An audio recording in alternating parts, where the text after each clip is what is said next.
Balik lagi bareng gue Arya dan Anti. Dan sekarang adalah waktunya kita ngomongin film Indonesia terbaru lagi. Alhamdulillah, tapi bukan horor. Ini adalah sebuah film yang ditunggu-tunggu ya, dari sutradara Molly Surya. Betul. Ini adalah tahun tersibuk Molly Surya karena ada 2 film doi tayang. Yaitu judulnya Tukar Takdir. Tuk-tak. Asik. Gak usah begitulah. Bercerita tentang seorang lone survivor ya, penyintas dari kecelakaan pesawat maut bernama Rawa, yang diperankan oleh Nicholas Saputra. Betul banget. Ini Nicholas Saputra kedua kali main film Molly setelah yang pertama What They Don't Talk When They Talk About Love. Susah banget ya. We Walk the Talk. Ya itulah pokoknya ya. Dan si Rawa ini ceritanya selamat satu-satunya dari kecelakaan pesawat, dan dia harus berhadapan dengan orang-orang yang berduka. Di antaranya adalah salah satu istri dari korban yang diperankan Marsha Timothy ya. Namanya adalah Ibu Dita ya. Terus ada keluarga pilot ya, yang ditinggalkan pilot yang meninggal ya. Yang diperankan sama Zara ya. Iya, sebagai Zahra. Iya, namanya Zara. Cuma nambah hak doang. Iya, dan ibunya Marcella Zalianty ya. Akhirnya ngeliat lagi. Terus nanti juga ada dari KNKT ya, Aryo Wahab, CEO maskapai penerbangan ya. Rangga Mitsrangga ya, ada Rangga berhadapan dengan Rangga. Revaldo ya. Banyak lah pokoknya di sini. BTW pemain-pemain ada okenya ya. Rashid. Ada Miriam Bellina seperti biasa. Sebagai ibunya. Betul. Ada Ringo bahkan ya di sini. Iya. Dari suaranya aja pas nelpon pertama. Wah, ketahuan banget. Ringo banget suaranya. Jadi di sini Molly Surya nampaknya pengen ngulik soal survivor's guilt ya, kalau kata orang gitu ya. Sama ya itu, rasa duka. Yang dihadapi tiap-tiap keluarga, diwakili sama perspektifnya si Ibu Dita lah, sama Zara lah gitu ya. Dan pemilihan cast-nya mantap seperti biasa ya. Pemeran utama dan yang lain-lainnya lah. Iya, semuanya mostly oke banget gitu ya. Molly Surya tahu banget gitu cara bikin tiap cast ini bersinar, asik. Ibaratnya gitulah. Ada beberapa lah yang oke, terutama Marsha Timothy sih ya. Iya, itu sih terbaik. Terus aku juga suka sih lokasinya tuh itu Berkeley fresh semua. Lokasi aku nggak pernah lihat sih. Yang ada di sini kayak sesimpel rumah semua orang di sini atau kayak setting ada yang hancur, pesawat yang udah hancur itu yang di hutan. Ya, itu juga bagus tuh. Iya, terus ada yang bagian simulasi itu loh, yang kayak di tempat parkir pesawat itu loh. Di hanggar ya. Secara teknis sih aku cukup suka ya untuk keseluruhan gitu, gimana Molly Surya ngebikin kecelakaan pesawatnya brief gitu ya, tapi tetap kerasa tegangnya gitu kan. Sebentar doang soalnya, tapi gitu, ngeri gitu. Jujur aku kaget sih, karena aku kan cuman tahu akhirnya ada film tentang pesawat, terus kecelakaan tentang survivor. Aku nggak nyangka kalau ini di awal. Iya, benar. Karena aku kan nggak nonton trailernya tuh waktu itu. Dia pas nonton, adegan bandara kan langsung kan, gini. Terus kirain mau ada apa dulu. Ternyata baru nuangin minum. Terus langsung kejadian, aku kayak langsung sekarang banget gitu. Kaget sih jujur. Itu di depan banget. Iya, di depan banget kayak anjir. Kan soalnya intens banget kan. Pramugarinya ngesot itu bagus sih. Yang mental ke atas, terus habis itu ngesot di bawah itu yang pegangan sama kaki kursi gitu. Itu kayak anjir kayak gitu-gitunya. Proper sih. Kecuali bagian CGI kali ya, ada dikit-dikit itu emang susah sih. Aku tahu. Apalagi pas siangnya, pas baru mulai banget juga lagi itu. Kalau pas yang ada tuh malam yang menuju ke hutan itu enggak bagus. Pas yang itu pas siang masih kerasa kayak ini kalau mungkin lebih lama lagi dipoles mungkin bisa lebih bagus. Tapi mungkin lebih mahal. Nah iya sih, itu lagi. Terus ini sih pas detail pas hancurnya itu juga bagus sih. Maksud aku kan kalau di otak aku tuh kalau ada meledak ya udah hancur, jatuh ke bawah berkeping-keping gitu kan. Tapi di sini kan enggak ya. Pesawatnya tuh kayak masih ada badannya yang utuh gitu. Terus ada kayak kursinya pada maju gitu tuh yang kayak ya bisa juga ngeri juga ya kalau kejepit, bener juga ya, bisa juga mati karena deg-deg gitu loh. Itunya bagus sih. Adegan yang sebenarnya sedikit yang kalau film lain mungkin kayak nggak usah lah. Tapi di sini dibikin gitu dengan niatnya. Itu aku suka sih detail-detail yang kayak gitu. Kayak sebenarnya kita bisa loh syuting kayak di rumah mana aja, kayak bapak itulah. Sebenarnya kan kayak kita nggak perlu tahu juga nggak apa-apa kan. Kayak harus dorong kursi roda. Aku sempat mikir ini emang gampang ya dorong-dorong, ternyata emang diangkat kayak gitu. Terus rumahnya kayak di pinggir kali apa sih, terus kayak gitu, kayak niat banget di situ. Atau Mas Rawa diangkat pakai helikopter, terus ada bagian helikopter, ambulans, terus nanti naik gitu-gitunya tuh kayak dikasih lihat gitu. Ada kayak gitu, terus ada operasi sedikit. Niko ngobrol sama ibunya di kamar mandi, kayak sebenarnya kan kalau males ya udah aja ngobrol aja, lagi ngapain sih, lagi makan kayak gitu kan, paling yang paling standar kan itu. Ini kayak lagi mandi, ibunya kayak sedih tapi kangen tapi sedih, tapi Nikonya nggak bisa, tapi tetap butuh kayak yang beliin sampo dong gitu.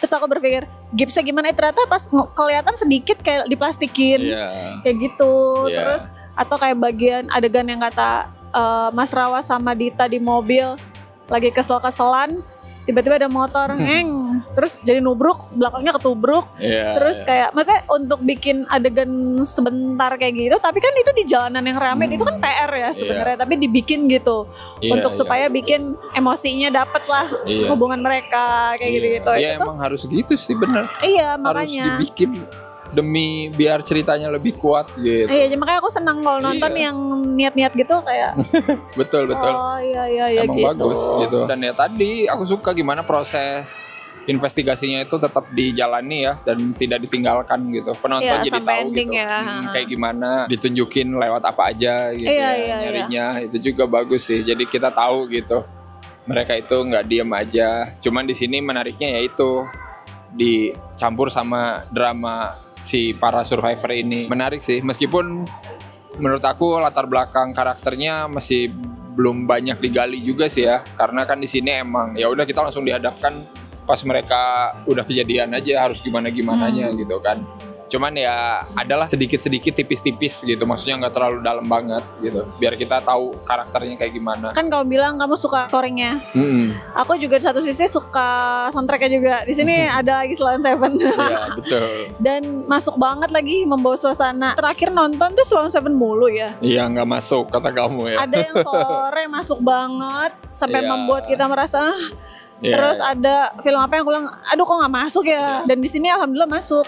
Dan ya udah membawa suasana. Itu kan adegan yang di mobil kan, yang dia kesel terus akhirnya dia menangis terus langsung nyalain. Tapi scoring yang lainnya oke juga sih menurut aku gitu, entah kenapa bisa ngebawa tiap scene-nya gitu, itu lumayan menarik. Soalnya ini film drama biasanya kan scoringnya kalau nggak yang melo-melo gitu, terutama yang apa namanya bagian sedih-sedih pasti kan scoringnya tuh yang emang ngarah ke sana gitu. Kalau ini tuh enggak gitu, jadi aku kayak oke juga ya. Filmnya ini durasinya kan kayak 100 menitan lebih ya, tapi aku ngerasa Mouly Surya bisa memadatkan gitu loh. Jadi kayak pacingnya tuh menurut aku sih cukup, nggak ada yang terlalu lama menurut aku ya, nggak ada yang terlalu cepat juga. Meskipun sampai beres aku ngerasa kayak harusnya ada yang bisa lebih digali lagi gitu ya, kayak rasa bersalahnya atau rasa berdukanya si Marsha Timothy gitu ya, yang di awal kesal menggebu-gebu menuju akhir kayak agak hilang gitu, nanti dia muncul lagi di akhir kayak gitu-gitu sih. Tapi aku ini sih pas baru mulai itu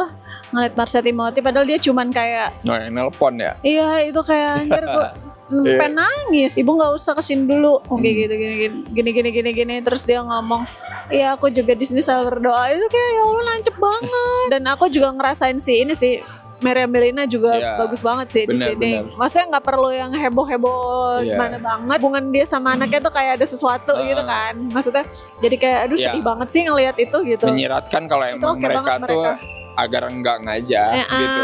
Kayak udah jarang ketemu. Tapi pas udah kecelakaan itu jadi kayak ya mau nggak mau kayak ya udah harus ini lagi gitu ya. Iya. Itu dua aktor itu mantap banget sih. Aku juga sebenarnya belum pernah sih ngelihat Nicholas Saputra nangis kayak ada yang di ending tuh gak? Iya. Dia selama ini kalau main film cool gitu kan, kayak nangis juga sedih gitu aja kan. Tapi di sini dia nangis sampai kayak gitu. Jujur aku sih aneh ngeliatnya. Aneh karena di otak aku nggak ada gambaran Nicholas Saputra itu akan menangis seperti itu gitu. Sedih tapi kayak aduh kok aneh ya gitu. Aku gak tahu sih ya. Kalau Saputra harus sering-sering ini kali main film Hanung biar dilatih menangis. Enggak, dia kan biasanya kalau sedih atau nangisnya nangis cool gitu tetap kan. Gimana sih nangis cool? Enggak masalah. Bukan yang aduh mau jatuh. Najis. Kalau dia tuh di sini aku kaget sih kayak Ini banget yang nggak tahu udah mulai trauma lagi tuh yang di ending. Tapi kalau yang kurang apa? Ya nggak terlalu mengganggu, cuman lumayan sedikit kayak mengalihkan apa ya namanya ya? Ya apa? Mengalihkan konsentrasi apa sih? Enggak, jadi Zara sebagai Zahra itu kalau buat aku dari awal udah muncul kan sebenarnya kayak masih diam nemenin ibunya kesana kesini. Itu oke.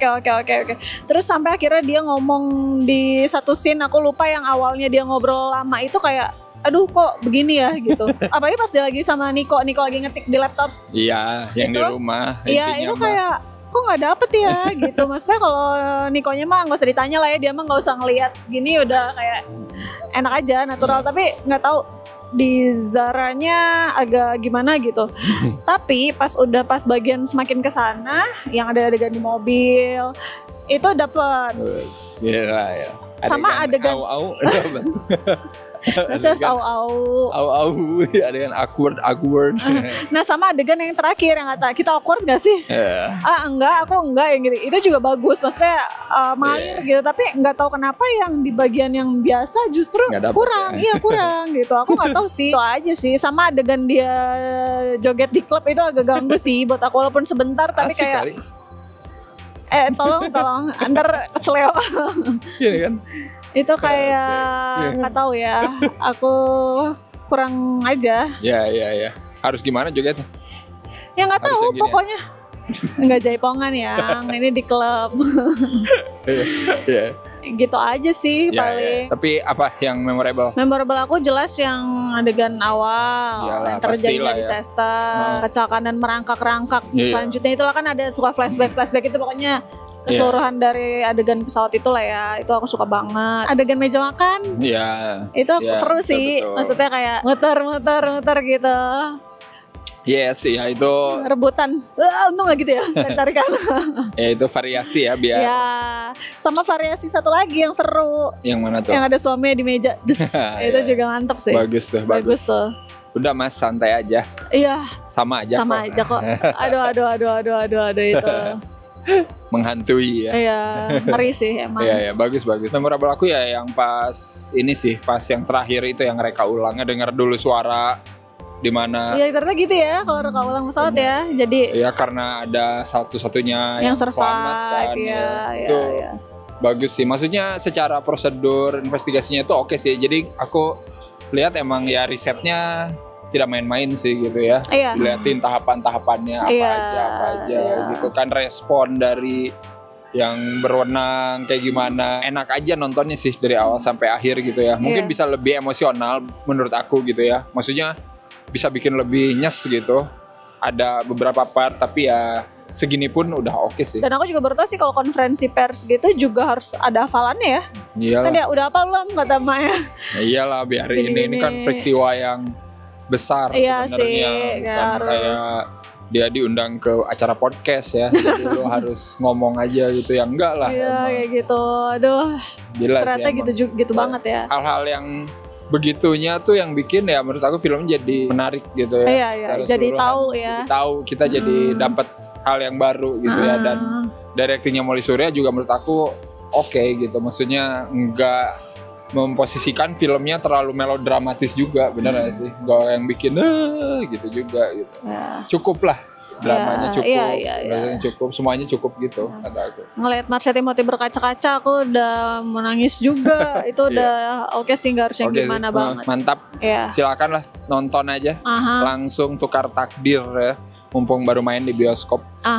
Dan kalau kita kasih skor berapa nih? Aku suka sih, aku kasih 7,5 karena 7,5 miliar.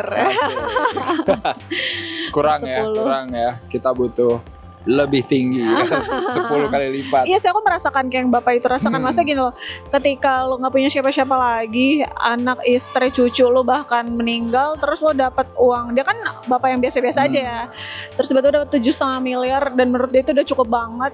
Jadi kayak ngapain lagi gue dapat lebih banyak, ini aja udah kebanyakan gitu. Ya juga sih, udah pikir buat apa ya duit sebanyak itu. Kalau misalnya kita udah merasa itu cukup ya, dan gak mungkin ngebalikin juga nyawa gitu. Jadi kayak buat apa lagi, tapi karena biar Mbak Dita puas ya udah deh saya ikut aja gitu. Betul. Itu kayak oh iya juga sih, ada orang-orang yang seperti itu memang. Kalau aku 7, tapi karena scoringnya itu oke banget gitu, bikin film dan ceritanya makin oke gitu dan gak biasa, 7,5 juga lah. Di luar kekurangan-kekurangan yang menurut aku masih bisa dimaafkan gitu. Secara keseluruhan ini film yang menarik aja. Dan baru ya. Baru, bener banget. Silakan cobain aja nonton film Woli Surya yang ini ya. Kapan lagi? Kalau kalian udah nonton, komen juga menurut kalian gimana ya. Tukar takdir. Silakan isi skor dan review singkatnya juga di skorfilm.com ya. Bisa. Ya udah, seperti biasa jangan lupa apa aja. Jangan lupa like, comment, subscribe, follow semua sosial media Snackcrip. Kalian juga bisa join membership Snackcrip, bisa beli merchandise Snackcrip, linknya ada di bawah. Ya udah, sampai ketemu lagi di episode-episode selanjutnya. Bye.